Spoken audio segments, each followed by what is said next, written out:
Well, how is everyone doing out there in the world? It is myself, Jeff Black, as always, joined by the impeccable Mr. Brandon DeCruz. And we are Chasing Clarity Health and Fitness Podcast. Today, episode 82, Body Recomposition. Can trained individuals lose fat and build muscle? Dun, dun, dun, dun, dun. Dun, dun. Yes, trend. But anyway, B, we'll get it last 7 days real quick. How was your last 7 days? Let's start with you. All right. So honestly, this past week has been one of the best ones I've had in quite some time, my man. So first and foremost, let me start this week off, or this week's recap off by saying that this past week I actually received the results of my final exams, which I had taken at the beginning of October, and I ended up passing them with distinction, meaning that I'll be graduating from the course with honors next month. So I'm very excited about that. Congratulations. I appreciate that, my man. So I'm extremely happy about this, especially to receive this news as I've waited 3 weeks to get these results back. So I've been anxiously awaiting the results. And I'm also, and you know this about who I am as an individual, whether it be coaching, whether it be, presentations, whether it be academics, anything that I do in life, I really try to push myself to excel. And ever since the start of the course, I really set my mindset on, you know, mind you, this course started in the summer of 2022. So this has been quite some time that I've been in this course, but my goal was to finish in the top few percentage or percentile of this course. And I'm proud to say that I was able to accomplish that. So first and foremost, that was a blessing. I appreciate all my clients who were very interested in the process because a lot of them knew that I did this to become a better coach, to become a better educator, and really help them to a next level, essentially. And so now that the course is officially wrapped up, I'm going to have additional time my week, thank the Lord. And I'm looking forward to being able to take on more clients, as well as to focus on some of my own physique goals, which really have been on the back burner for the past year or so. And so I'm excited to keep building my business as well as, rebuilding my body. And then other than that, I had a great consult this past week with Dr. Scott Stevenson, who obviously we recently had on the show, but him and I had our own private consultation. And there are a lot of topics, honestly, that within like more of the realms of training, hypertrophy training, and then muscle physiology that I have a really keen interest in, but they're quite niche. They're very specific and nuanced topics. And they're only topics I'd really cover in the format of like my mentorship presentations or my mentorship, my private mentorship.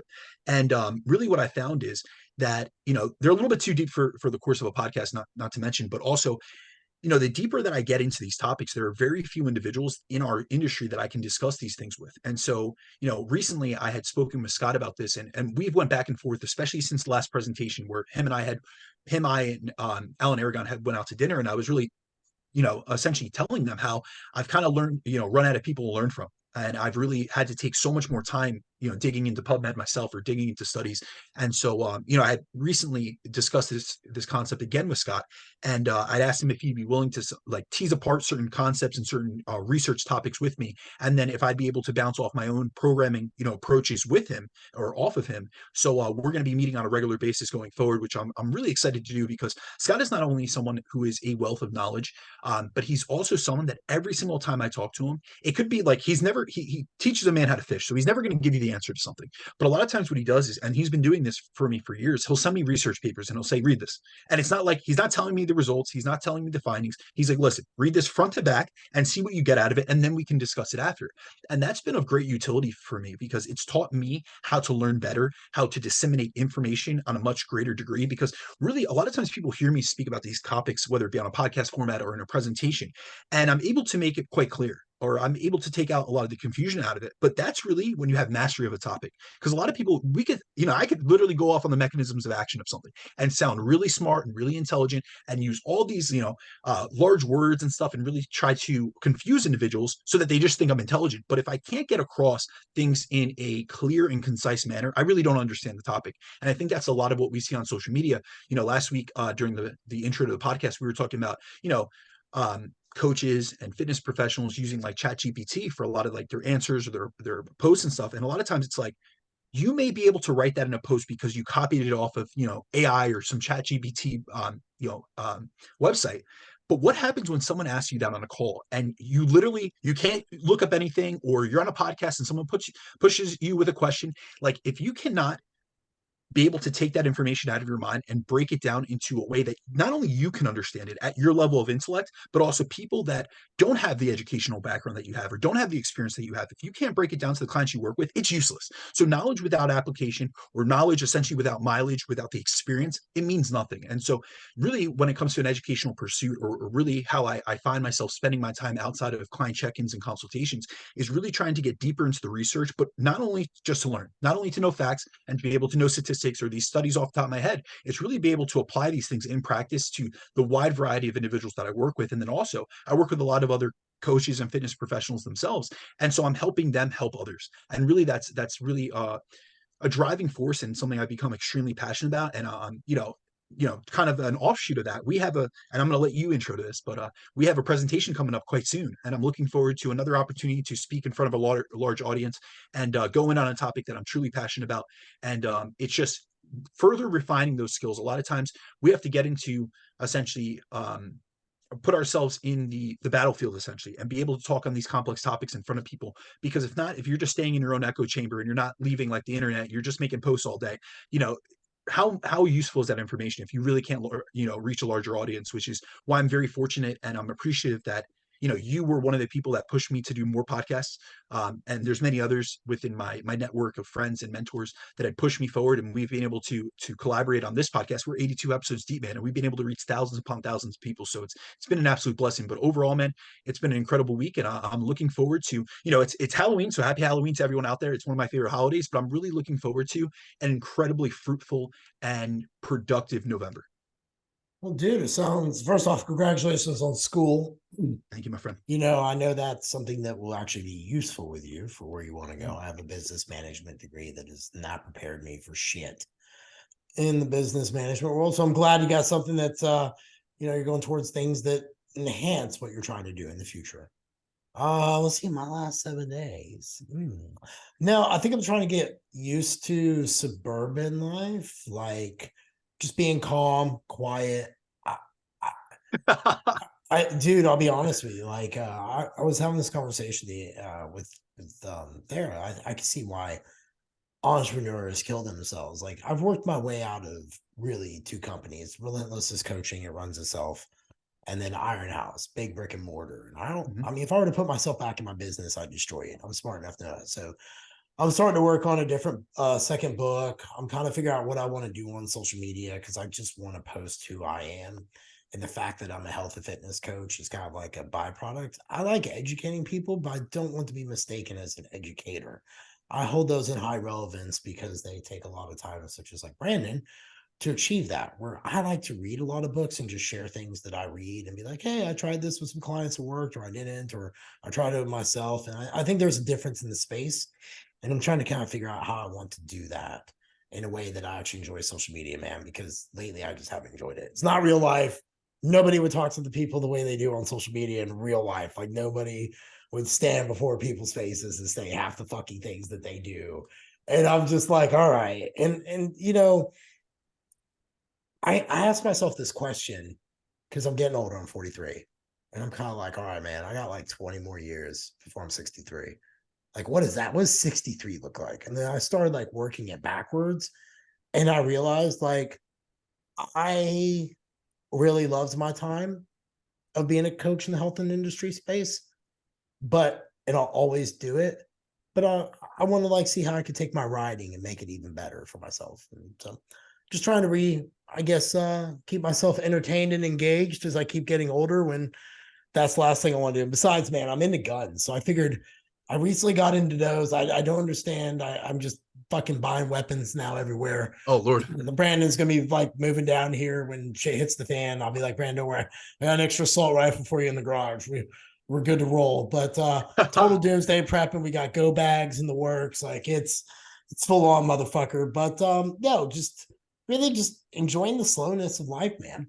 Like, I mean, I don't know if this is something that I foresaw coming, but at the same time, man, I'll look up and I'll get onto this podcast. There's going to come a point, I think, in your career too, that you're going to find yourself working less. And then immediately I think like I don't need to feel guilty because I remember all those years that I worked like 7 days a fucking week for 11 years straight.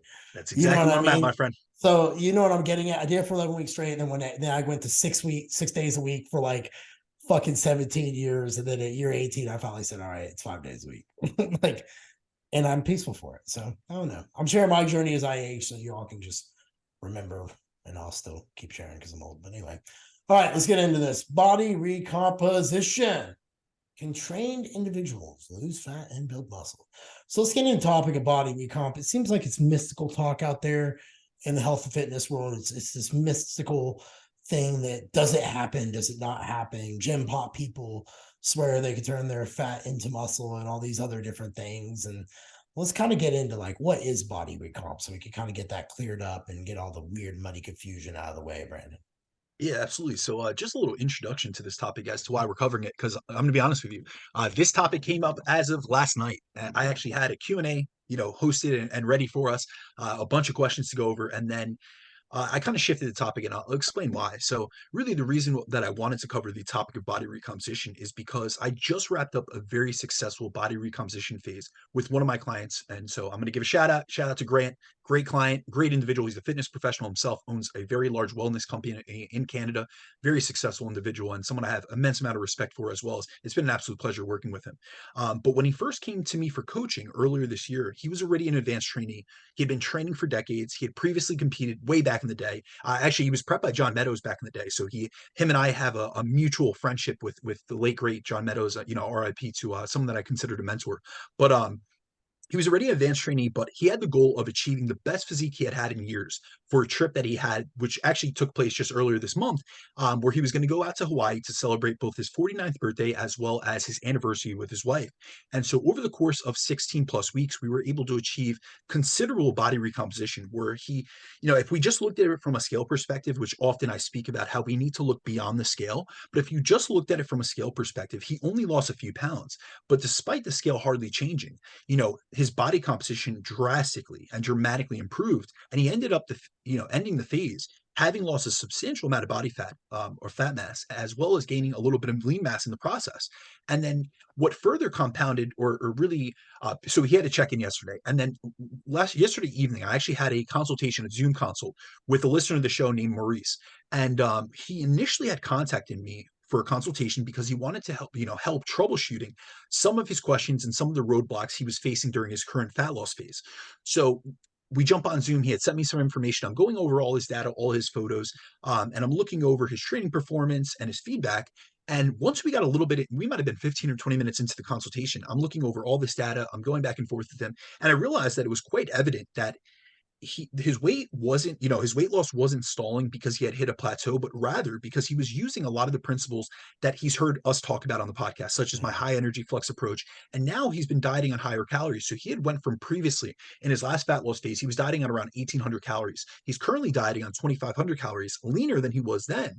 But also he's, essentially through the process of really dialing in his training, his protein intake, nutrient timing, all these different aspects and these things that we've spoken about on many of the podcasts, he's actually recomping, but he didn't even realize it. So when I got off the call last night with him, I looked back on all the podcast topics that I've done, and keep in mind, I've done 200 plus podcasts at this point. So sometimes you forget what podcasts, exactly ones that you've covered and not. And I realized that I've yet to do a deep dive onto the topic or into the topic of body recomposition. So although we were planning to do a podcast Q&A this week, I decided to switch the topic and cover body recomposition as this is something that I'm well versed in. It's something I'm interested in. And it's also something that I think covering will benefit a lot of listeners because there's a lot of confusion surrounding the topic. So when it comes down to it, we'll go over what body recomposition is as well as the different types, because a lot of times people look at it in this kind of like narrow-minded focus.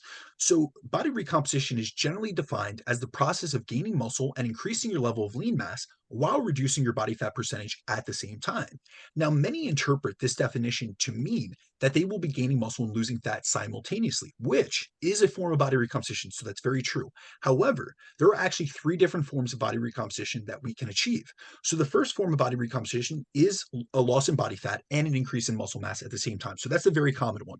So usually during this form of body recomposition, your weight will stay relatively unchanged because although you're losing fat, you're actually building muscle tissue at the same time. So it's essentially equaling itself out.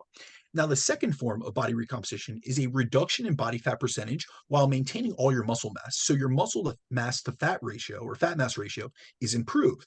And during this form of body recomposition, your weight will decrease, but your muscle mass remains the same. So this is a really like optimized fat loss phase. This is where people think they're like, I'm not losing weight quick enough, but it's really because they're maintaining every single ounce of muscle tissue as compared to the crash diets they've done in the past, where they've lost some fat mass, but they've lost a ton of lean mass in the process.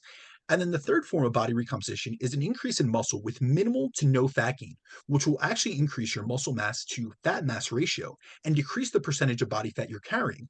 As now you're not only heavier, but you also have more muscle, yet you have the same or a similar amount of total fat mass on your frame. And in this form of body recomposition, your scale weight will increase, but it will be predominantly through the addition of muscle mass. So instead of body recomposition just being the act of gaining muscle and losing fat, we can actually achieve body recomposition both during fat loss phases and lean building phases, in addition to just straight on recomposition phases. But these are things that can happen in multiple different phases and throughout, the course of a periodized year of training. And this is because if you maintain all your muscle during a fat loss phase and the weight you lose comes solely from the loss of body fat, you now have the same amount of lean mass, yet a significantly lower amount of fat mass.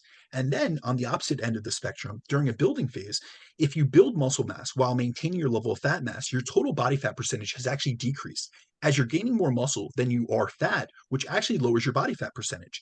So Mhm. although body recomp is commonly just spoken about as occurring when you improve your body composition and your weight stays the same, or technically around the same. You could recomp by losing 10 pounds of weight coming strictly from fat while maintaining your muscle mass, or you could also recomp by gaining 10 pounds purely from muscle and have your fat mass stay the same.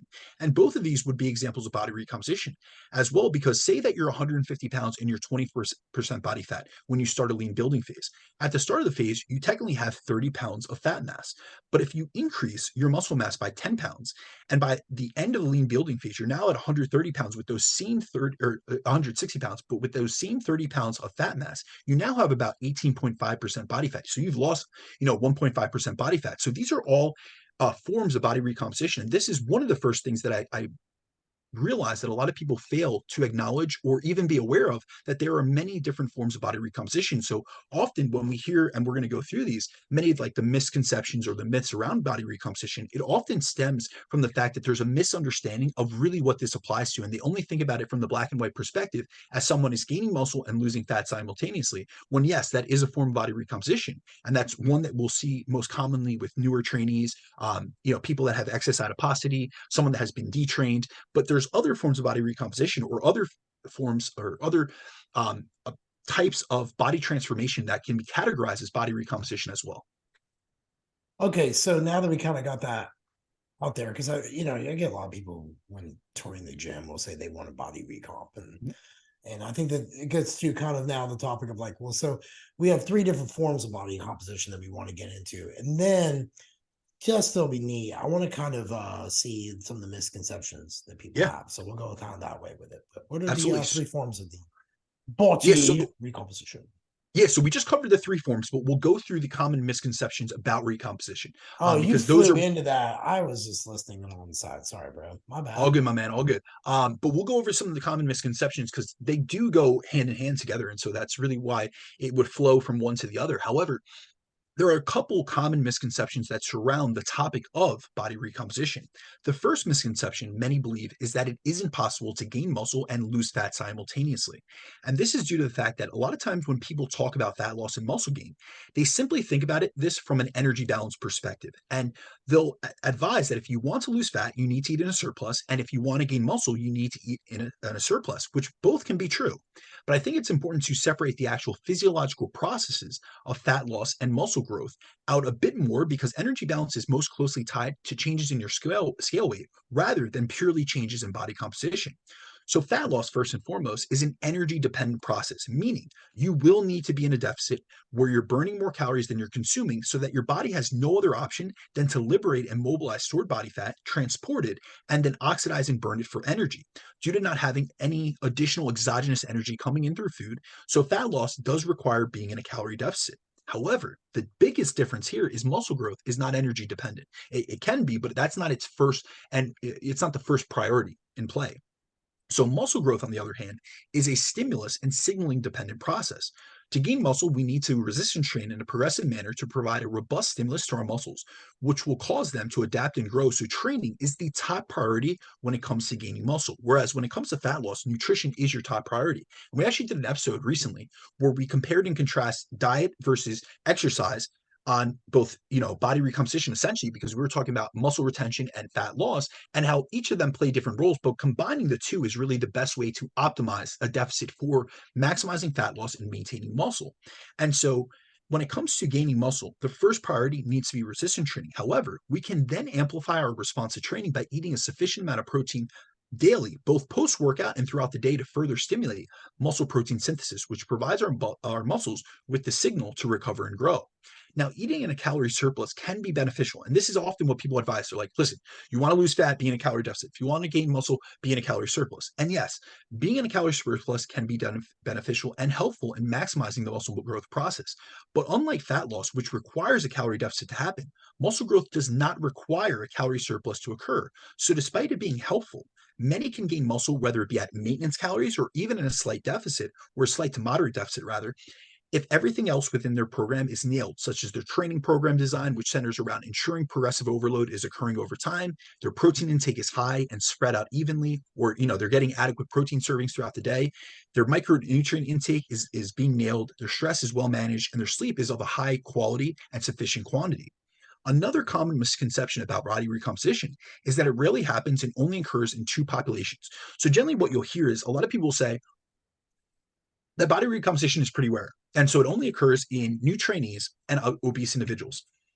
Now, the issue with this misconception is that it is one of those types of myths or misconceptions that does have a great degree of the truth to it. So it's easily believed and commonly stated, as it is true that body recomposition does occur most commonly and easiest in those who are either new to training or those who have excess body fat, but it can happen in those who have been training for quite some time.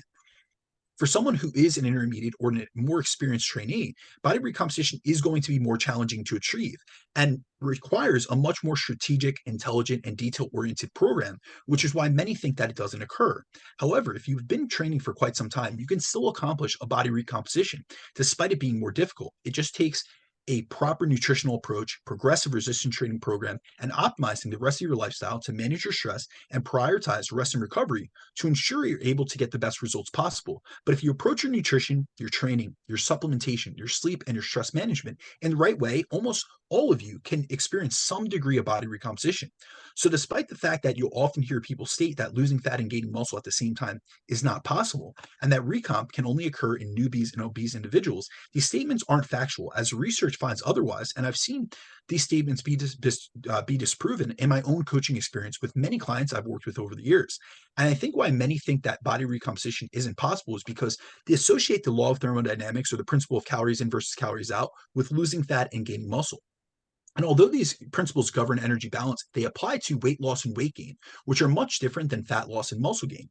And so, although it's true that you need to be in a calorie deficit to lose weight on the scale, this doesn't mean, and that you need to be in a calorie surplus to see an increase on the scale, this doesn't mean that you can't gain muscle while being in a deficit, as building muscle doesn't just come down to calorie balance.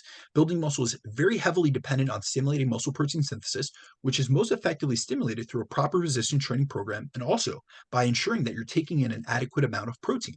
And so as long as you're in a state of positive protein balance, where your levels of muscle protein synthesis exceed your levels of muscle protein breakdown, you're in a position where you can gain muscle. And also, despite the fact that many are under the impression that body recomposition is something that rarely happens except for beginners, I've had many intermediate and advanced clients come to me, and I've been able to help them recomp at some point throughout our time working together. And this is possible for most of them to do, as the vast majority of individuals just honestly, and we have to be objective about this, they just aren't nailing all the variables within their program as much as they could be, especially when they're handling their own nutrition and training, as many people prefer to stay within their comfort zone, and they find it hard to be objective with themselves, which is where having a second set of eyes and objective guidance from a professional, whether that be a coach, a nutrition coach, a trainer, can be helpful so that you can get out of your own way, you stop repeating the same mistakes of the past, and you're able to finally break past plateaus. So it's important to remember that we can always improve different areas of our programming and our lifestyle to improve our results. And there are so many outliers in terms of how people respond to different variables. So body recomposition is something I truly believe that almost anyone can achieve if they work intelligently enough towards the goal. But we also have to realize that the degree to which different individuals can recomp is going to vary significantly, between individuals. So just because I'm saying body recomposition is possible or is, achievable for almost all individuals, we have to realize that the degree, some people are going to be able to build a substantial amount of tissue while losing a substantial amount of fat, and some are going to be able to gain very little tissue while, losing a good amount of body fat. And some are going to be lucky if they just maintain all their muscle mass, but they lose a significant amount of body fat, and they have an excellent fat loss phase, and that's technically still body recomposition. That's well said. So then what factors influence our likelihood of being able to recomp? All right. So when it comes to the goal of losing fat and gaining muscle, this is something that nearly every client I have who comes to me wants to achieve. And I'm sure, Jeff, you can say the same thing. This is kind of like what people refer to as the holy grail. Think about it. You're optimizing your It's the body unicorn, composition. baby. It's the unicorn. Absolutely. However, a large component of coaching is helping clients achieve their goals, but also being very realistic and honest with them. And especially we have to be honest about how possible their goals are. So it's important to be objective about what type of clients and individuals can recomp and to what degree they can recomp, which is heavily influenced by a number of factors. So the first factor that influences your likelihood of being able to recomp and also the degree to which you can recomp is your current body composition and your body fat level when you're starting a phase. So if you have, a higher level of body fat at the start of a phase, you will have a higher likelihood of recomping. Whereas if you're starting a phase and you're already lean and have a low amount of body fat, you're going to have very limited resources to build tissue from. The second factor that influences the magnitude of recomp is your training experience, your training history, and your level of advancement. So if you're someone with less hypertrophy training experience or who's been less dialed in, you will have a higher likelihood of recomping than an advanced trainee like a seasoned bodybuilding competitor who's been following a properly periodized and progressive bodybuilding program for years.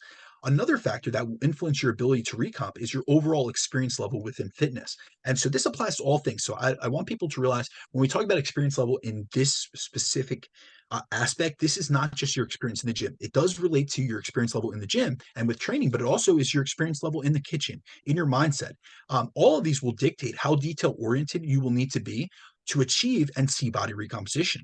And then the last factor that will influence your ability to recomp are the constraints within your lifestyle. So this is going to include your stress levels, your stress management skills, your time availability, your commitment level, your mindset. So even mental constructs, your mental limitations, or the opposite. If you have a really headstrong mindset, you're really dialed in, you're a very focused individual, you think that this is possible, these are all going to impact it as well as your sleep habits. These are all going to impact whether you can recomp or not, or the degree to which you can undergo body recomposition.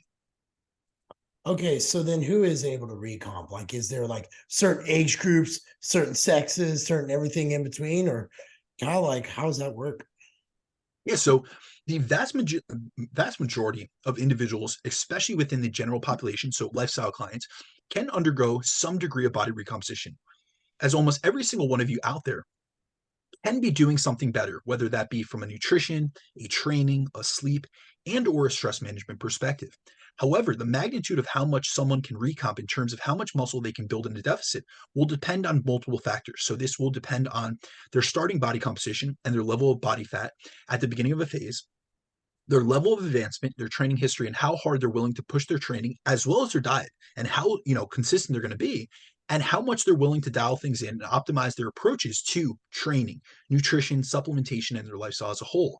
Now, although the majority of those of you who listen to the show can undergo some degree of body recomposition, there are certain categories of individuals who are more likely to can recomp easier, or who will be able to recomp to a more significant degree. So it'll be more noticeable essentially.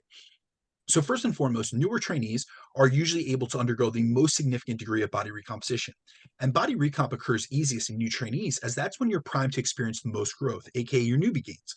So often, many that are new to training will build muscle while dropping fat just from training, which increases their muscle mass and increases their metabolic rate, as well as their energy expenditure levels, which makes it so that they see a larger decrease in fat mass.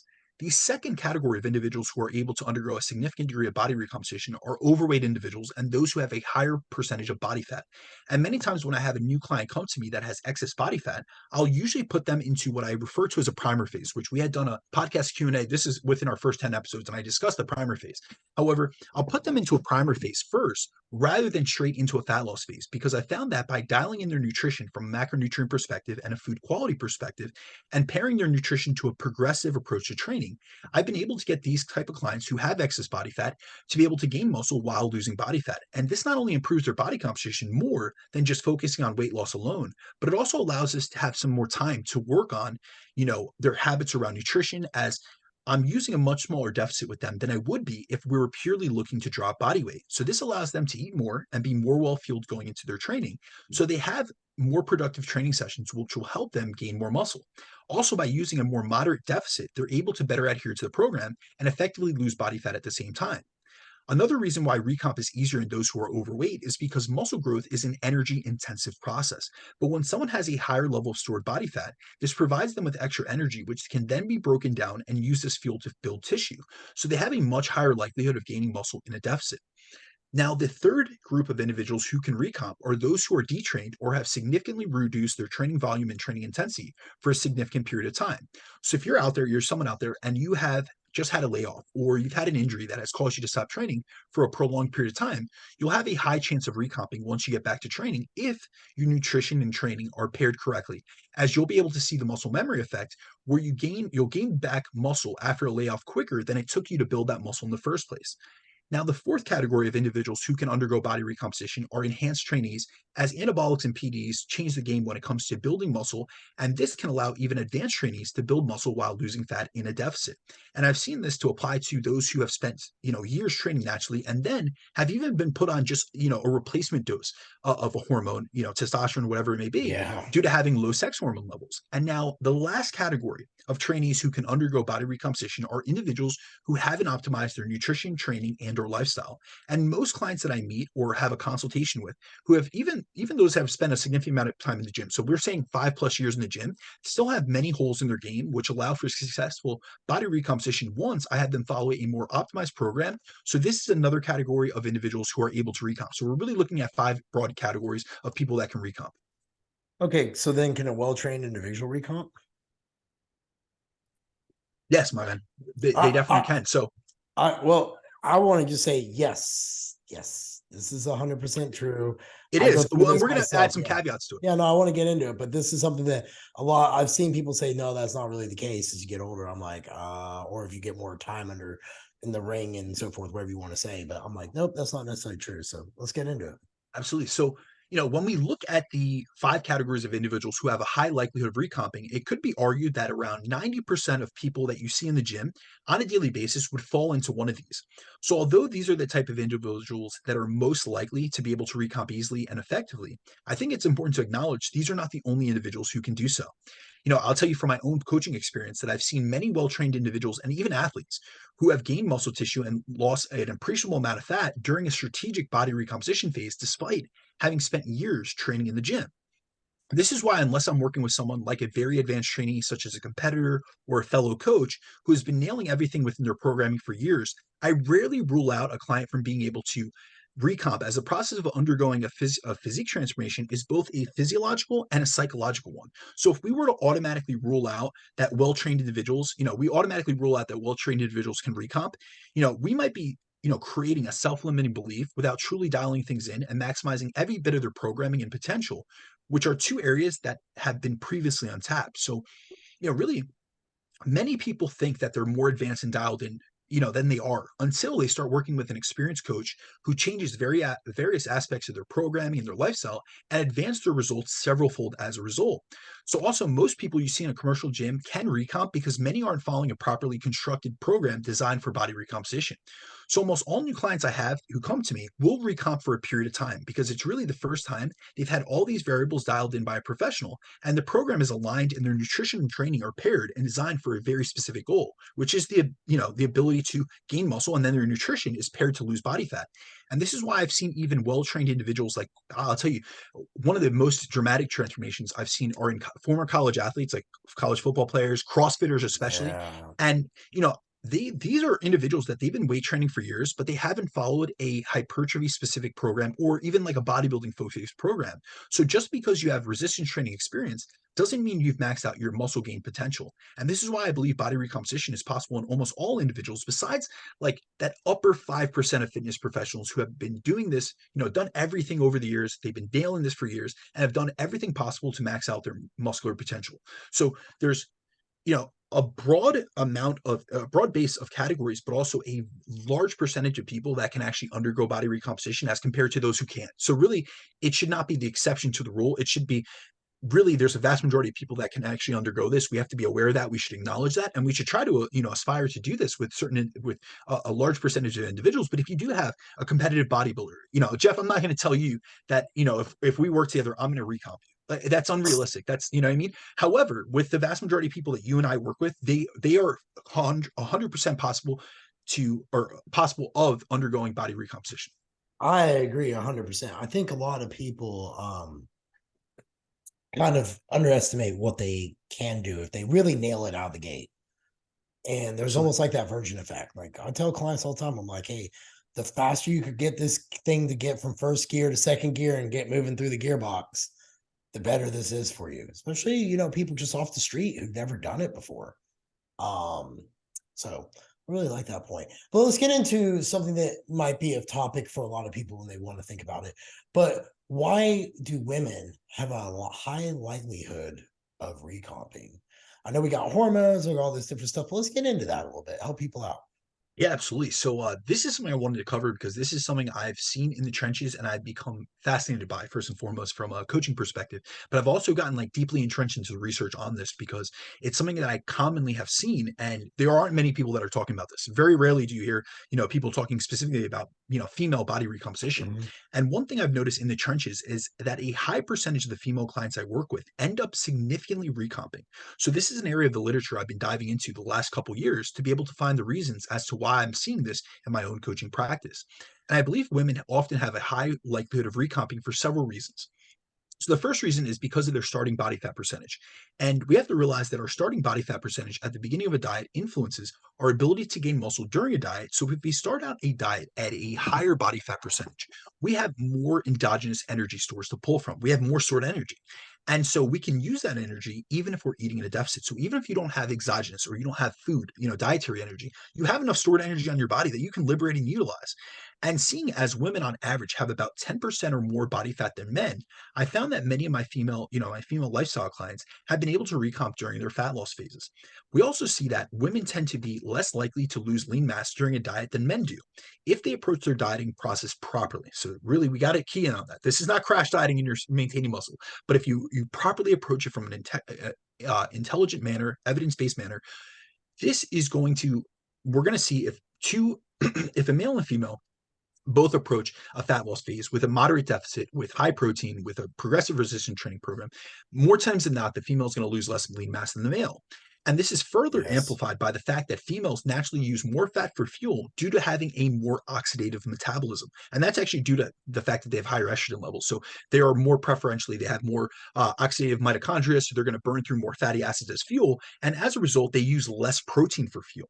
I also believe that I'm seeing recomp so often in the women that I work with is because many women have grown up always trying to become a smaller version of themselves. So many Right. times they have a long history of not only aggressive dieting, but excessive cardio and HIIT training. Whereas when I switch them to a properly progressive resistance training program that utilizes a periodized progression method and we focus on progressive overload and getting stronger over time, it provides their body with a much more robust stimulus for muscle growth than they have in the past. So they're able to not only get leaner, but also build muscle in the process. And they end the phase as a leaner, stronger, more muscular version of themselves rather than just a skinnier, smaller version of themselves, which is what they've achieved in their past diets. And now, what's really interesting about all of this that I'm seeing is that it's confirmed by research. And so, what's interesting about the research that we have on body recomposition is we see that women can recomp in almost all circumstances, including during a contest prep. Whereas in natural bodybuilding case studies, we have in men, they tend to lose lean mass when getting into stage shape and to very low levels of body fat. So, Uh-huh. for instance, there was just a study that was released this past year that our buddy Dr. Eric Helms was an author on. And this study looked at the effects of getting into contest shape in both male and female physique athletes. And in this study, they took a group of male and female physique athletes and competitors and monitored and measured them through various testing methods prior to starting a prep, and then had them go through around a 6-month show prep to get into stage condition. And then they measured them again 1 week out from stepping on stage, and also followed and monitored them for about 6 months post contest prep diet. And what they found was that by the end of the contest prep, period, the male competitors had gotten down to an average of 5.6% body fat, and the females were down to an average of 12.6% body fat. So we're looking at a 7% difference between the two sexes. What's interesting about their findings is that fat mass and subcutaneous fat thickness decreased significantly in both sexes, but the males lost more lean mass during prep than the females did. They also found that some of the females recomped and saw a significant increase in lean mass despite being in a deficit. So when they looked at, like you'll see on the graphs in the actual study itself, in the supplementary material, you'll see from 23 weeks out, which is where they started their diet. And when they looked at like the lean mass changes from 23 weeks out to show day, they actually saw that some gained lean mass, which is most likely due to the fact that women started their preps at a higher body fat percentage than the males did, and also didn't get as low in body fat as the males. Then, in a 2017 bodybuilding case study that followed and tracked a female physique competitor during a 6-month contest prep, they found that despite being well trained, she gained a bit of fat mass while losing over 22 pounds and going from around 30% of body fat to 16% of body fat. So, because she started out at a higher body fat percentage, she was able to recomp during her prep. And then there's also a 2017 study by Homey et al. That looked at a cohort of female competitors, and this ranged in all different competitors. They had bikini competitors, figure competitors, physique competitors. And what they found was the majority of female competitors retained all of their lean mass. But if you look at the individual data points in the study, there were several female competitors who lost a substantial amount of fat and gained muscle during their prep.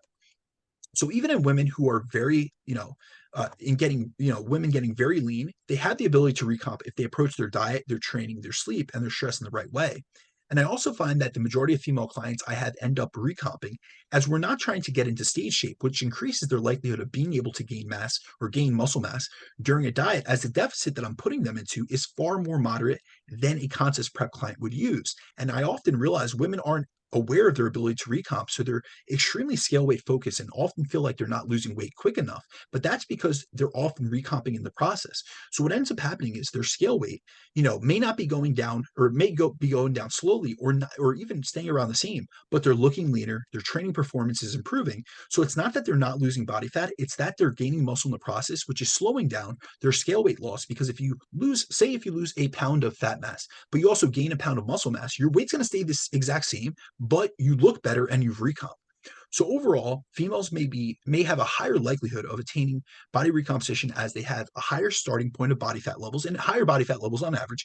They usually aren't as well experienced or well trained as males, and they usually undereat protein. So if we dial these aspects in of their programming, along with several others, they'll have a high likelihood of being able to gain muscle and lose fat at the same time. Okay, so then who shouldn't expect recomp? I feel like we've covered the whole gamut of everything too. And the one thing I want to say about women, I always talk to women about this. Most women do a great job of like starving themselves for like Underfueling. years and years and years. And I'm like, once they start eating and they train with weights, you see that phenomenon. Like I'll see the Man, scale not move for months, and then all of a sudden it's like a weight drop, and it's like bam, and their 10. body composition Yeah, looks, it's almost like newbie gains. yeah. They've a lot of times I find that a lot of the females that I've worked with have never really gotten their newbie gains, or haven't maximized their muscular potential, because especially women that are in around our age bracket, they were so used to being cardio bunnies, or really that kind of like very thin type of model, the early 2000s type of model look. And so they're always trying to get smaller, especially when they first started training. So say the average woman that I work with is in her 40s.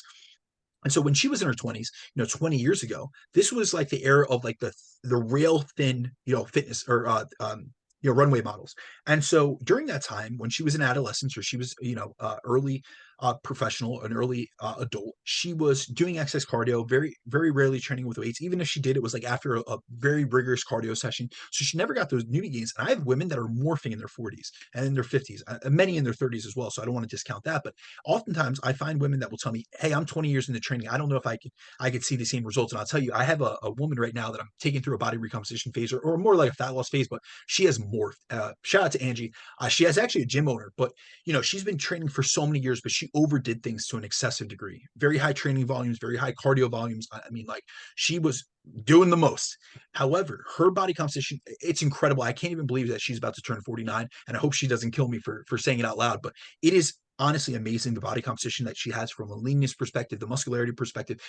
And here was the thing, she was very scale weight focused when she came to me, and initially I was having her weigh in every single day because that's one of my approaches to really be able to gauge progress. And eventually I just saw how her mindset would change on daily fluctuation on the scale, and I threw away the scale. And now I'm looking at, there's various metrics that I'm looking with her, but it's very photos focused, both fasted in the morning as well as post workout. There's many things that I'm looking at, and her body composition continues to change, and you could tell that she's gaining muscle. Her training performance is incredible, and there's just so many things that we've been able to optimize that have gotten her to a point where she's gaining more muscle, losing fat, even at an advanced training age. Not even from like an actual age perspective, but she's been in the gym 20 plus years. However, there was a lot of years of underfueling, over exercising, not giving her body the sufficient nutrients and the approach that she needed, overdoing everything, under eating to an excessive degree, and overdoing the training. And it wasn't paired together. And now that we have a more strategic approach, she's getting ready for a photo shoot. She'll be doing a photo shoot either, we have the dates, it's either November 14th or November 15th. And I cannot wait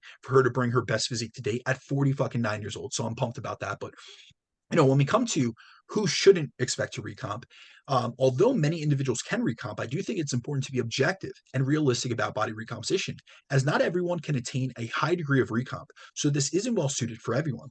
And if you're one of the few individuals like Jeff or myself who have been dotting every I and crossing every T for a decade plus, you're much less likely to recomp. And it might even be conducive to do so. So if Jeff, we were just having a conversation, you said, dude, I want to recomp, I would tell you either you're going to have to use a boatload of drugs, which I don't advise, or it's not possible. We're going to be realistic with one another. However, this is because the more advanced you get, the harder it'll be to make progress.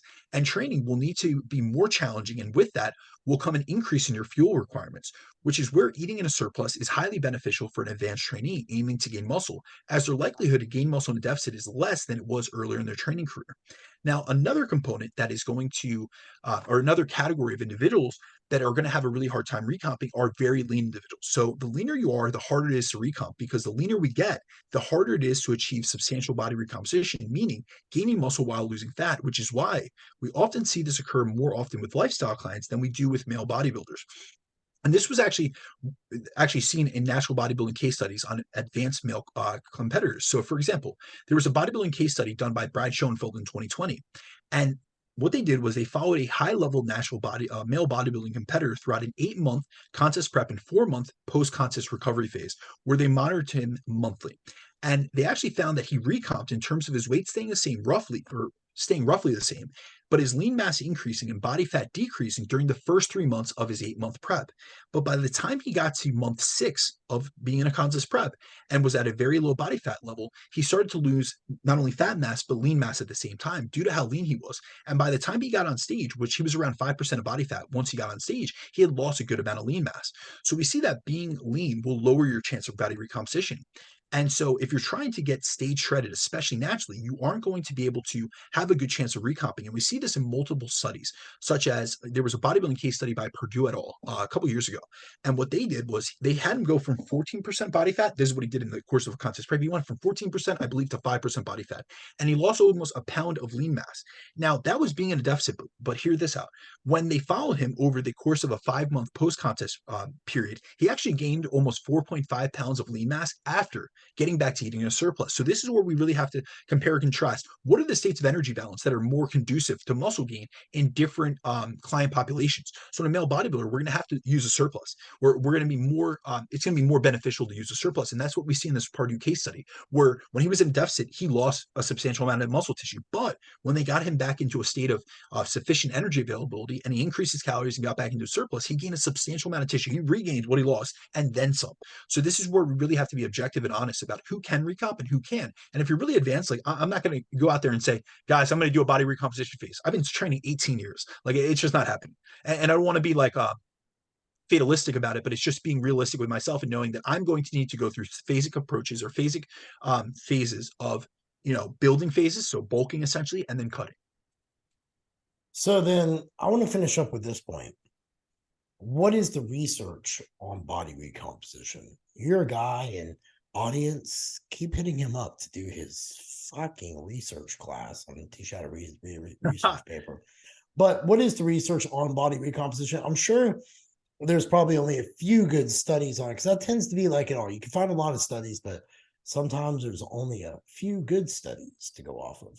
No, absolutely. So what's really interesting about this is that there's kind of been like, I don't want to say a resurgence, because a resurgence would mean that this was popular years ago and that it came back to, but there's been a higher prominence of, specifically studies on body recomposition. What's interesting is when I was in school and when I went to exercise physiology classes, they said that this was possible, like body recomposition, but we're talking early. I think the last time I was in an exercise physiology class, like for my undergraduate degree, it was 2011. So we're talking, 12 years ago. They would talk about body recomposition, but that it was very niche cases. It wasn't something that you were going to see quite often. There was very little research on it. But say in the last like 5 to 6 years, we've had a lot more research done on the topic. And it's just because fitness is becoming more prominent. It's becoming more popular. So we're diving more into this. And we also have a lot of, if we look back 10 years ago, or if we even go back to 2011, that's when Brad Schoenfeld was just doing his master's thesis on the mechanism of muscle hypertrophy. Our field has come so much or so far since that time in terms of what we know about muscle growth, fat loss in that short, trajectory. If we think about 2011, Eric Helms wasn't a PhD. I think he got that in 2017. There was a lot of guys that weren't have really moved our field forward, that really weren't in the trenches yet, or really weren't putting out research. And so over the last few years, we've had a ton of research come out on body recomposition. So for example, there was a literature review just released a few years back that Dr. Bill Campbell was an author on. And this looked at whether trained individuals can recomp. And much of the evidence they presented show that there are many cases in which resistance trained individuals recomp, especially when they combined a progressive training stimulus with evidence-based nutrition and lifestyle strategies, such as a high protein intake, nutrient timing, stress management, and sleep hygiene. So we're not going to go through all of these different strategies and stuff because we cover them on individual podcasts in themselves, but we'll really go over somewhat of the research shows. And so there are a ton of studies that find that body recomposition can occur. So for example, in a study by Garth and colleagues, they took elite athletes and put them onto a resistance training program in addition to their regular sport training. And then what they did was they divided them into a fast rate of loss group and a slow rate of loss group. So this was a dieting study. And the fast rate of loss group was put into a larger weekly deficit or larger daily deficit to hit a weekly rate of loss target of 1.4% of body weight loss per week. So if you go back to our what is the best deficit to optimize fat loss, we did an episode on that. You'll see that generally I recommend it between 0.25 to 1% per week. So this is 1.4. This is significantly more, about 40% more than I would ever advise. And so keep that in mind. But then they had a slow rate of loss group who was put into a smaller deficit to hit a weekly rate of loss of 0.7% of body weight loss per week. Now, both groups lost the same amount of body weight in total, but the slow rate of loss group actually gained lean mass during the process of dieting and lost more total fat mass for the same amount of weight loss than the fast group. And when we look at the differences, the fast rate of loss group lost the same amount of body weight, but they lost less body fat and they lost a bit of lean mass. So we're seeing a difference in body composition. And we see that the slow rate of loss group, who had a much smaller deficit, they were able to recomp, whereas the fast rate of loss group wasn't. Then in a 2006 study, researchers took recreational bodybuilders and put them onto a progressive resistance training program. They split them up into two groups where they were either supplemented with whey isolate or casein protein, and they were consuming around 2.2 grams of protein per kilogram. So that's right in the range. If you look at like the meta-analysis by Morton et al. 2018, they suggested for optimizing muscle growth between 1.6 and 2.2 grams per kilogram per day of protein.